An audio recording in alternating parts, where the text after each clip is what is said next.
Hello students, welcome to the Krishna C++.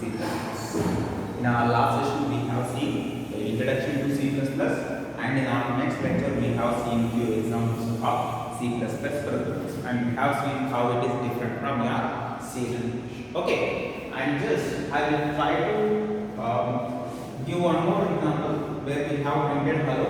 Okay, we will take that example only. Include iostream.h iostream.h or else iostream and using namespace std and here we went for int main and in the main function we have went for cout object and we have printed what hello. This is what the last example that we have seen in the previous video and we can go for message and we can go for return 0. Okay, if it is necessary. Okay, if it is not, directly you go for return 0. Okay, this is how we have taken the example in our last lecture. Okay, now why we are going for that example again is, see, simple logic is that we are going to discuss one topic called tokens today. Okay, what do you mean by token now? See, ma, in our C language also this topic is there. In our C++ is also this topic is there. Right. What is the topic? Token. Token is nothing but the smallest unit that we are going to consider in our program is nothing but your token. Smallest unit means, for example, if say suppose I am considering this closed brace, then this is a token. If I am considering a return, this is the token. If I am considering main, this is a token. If I am considering hash, this is the token. If I am considering include. So every individual part of your program is considered as what? Token. I can write this. Every individual part or a smallest part, you can say smallest part of your program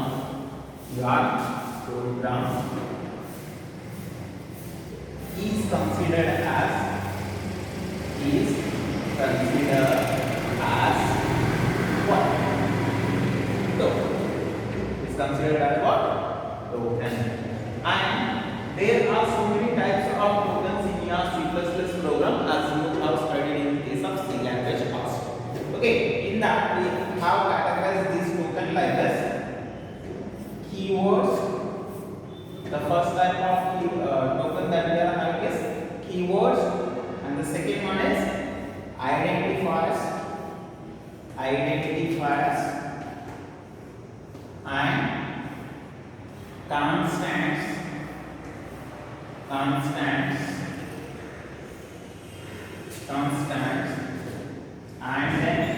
strings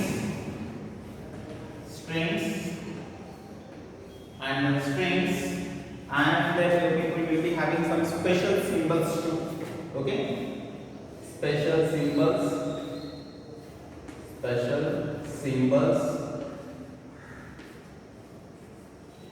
and then you people will be having what? Operators that you are going to use in your operations. Okay, these are the types of tokens that we are having while we are doing the programming in your C++. Now coming to each of them in a simple manner, we will be discussing them as you people know about this in case of your C language. If you don't know also, you people can understand it in single line. See, ma, what is a keyword? Keywords are the reserved words.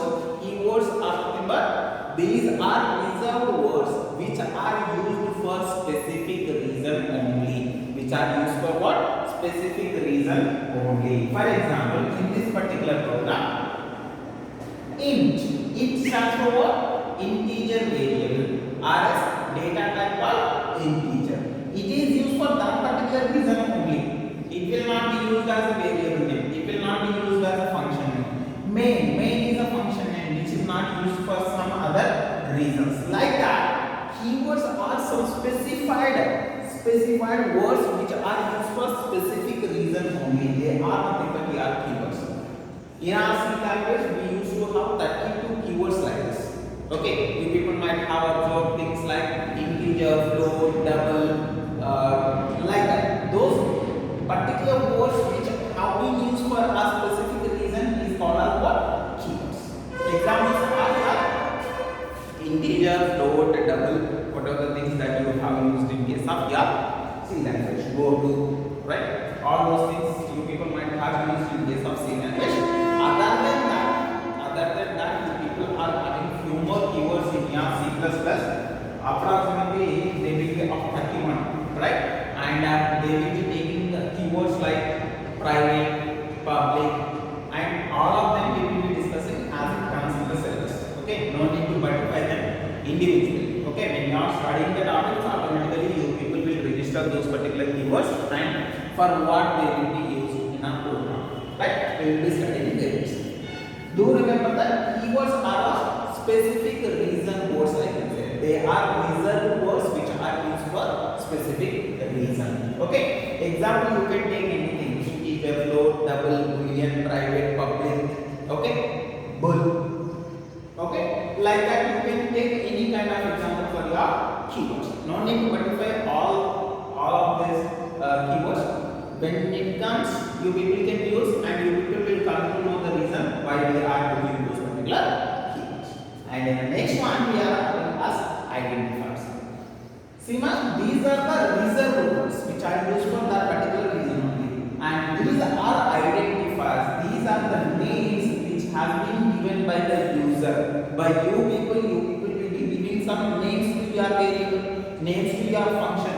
Those names will fall under your identifiers. In order to identify the function, in order to identify the variable, what you will do? You will be giving some names. Those names will fall under what? Identifiers. These identifiers will be given with some specific rules. See, whenever we are giving the variable name, whenever we are giving any function name, you should not start with any digits. It should be started with alphabets, right? And it will be allowed with only underscore. It will be not allowed with any other specific or special symbol like dollar, right? Special symbol like question mark will not be used while it is starting with that particular name. For example, if I am giving a name called int a, it is allowed. Why? Because it is starting with what?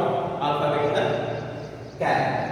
Or as if say suppose if I am giving this int 1, it is not allowed. Why? Because number should not be given while we are declaring that particular variable. These are the identifiers. In order to identify the variable, we are giving the name.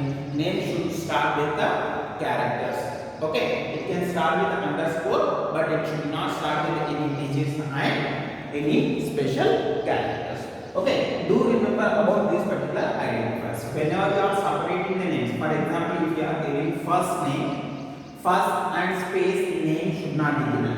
You should give the name like this one. First underscore and then you should specify like this. You should not give any space while you are giving the variable. Okay, that is it. There will be few rules when you are declaring any variable that must be followed in order to put it in a correct manner while you are writing the program. Okay, these are your identifiers. And after this you are having what? Constants.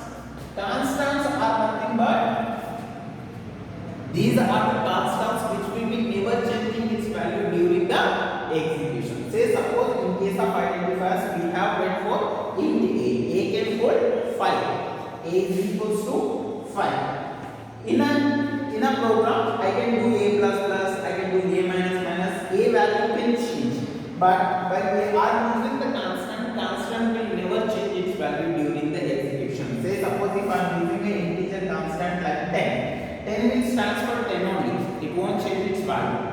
Okay, say suppose if you are using the real value like 2.5, it will be of 2.5 only, it won't change its value. Like this, we will be having some constant that we are going to use in our program. They will fall under constant tokens. Okay, and after this we are having two strings. Strings are nothing but the collection of characters. I can say simply it is a collection or else which is used for storing some name, I can say, which is used for storing names of cities, names of character, names of a person, names of a colony, right? It is a collection of characters. So collection of characters will form as strings. In order to store that, we will be using a token called strings. Okay, these are used like this: character, and say suppose if I am giving some name of 10 characters can be bolded for this, and I can assign name values. Name is equals to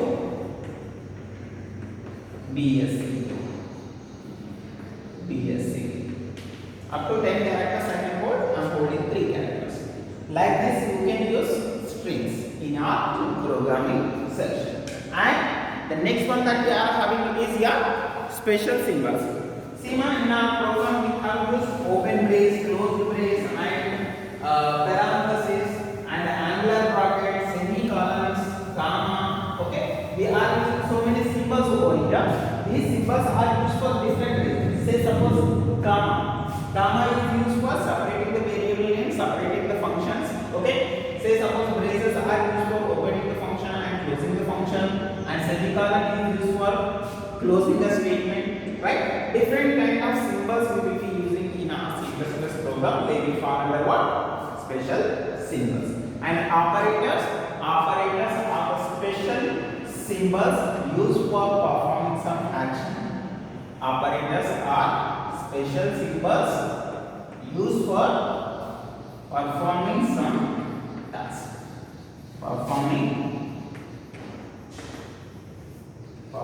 some action.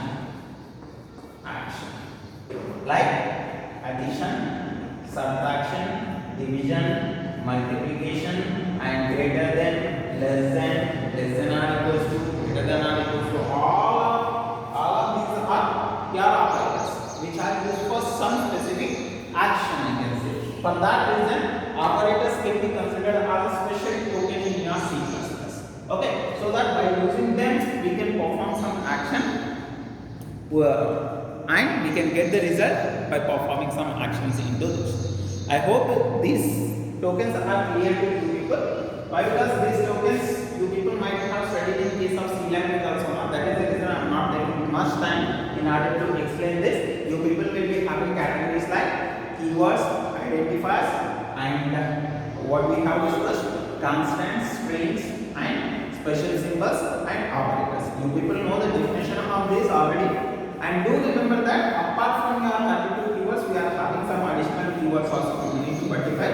When we are talking about those particular keywords, you will come to know what are the keywords and how it is useful in your C++. Okay, and identifiers. Do remember the rules and regulations that you have studied in case of C language. Those will be followed in case of your C++ also in order to declare the identifiers, in order to give the names for any variable or functions. Okay, and apart from that, you people might have studied constants and strings and special symbols, operators in case of C also. That is the reason I am not taking much time in order to explain these tokens. Okay, I hope it is clear to you people. That's it for now. See you in the next one.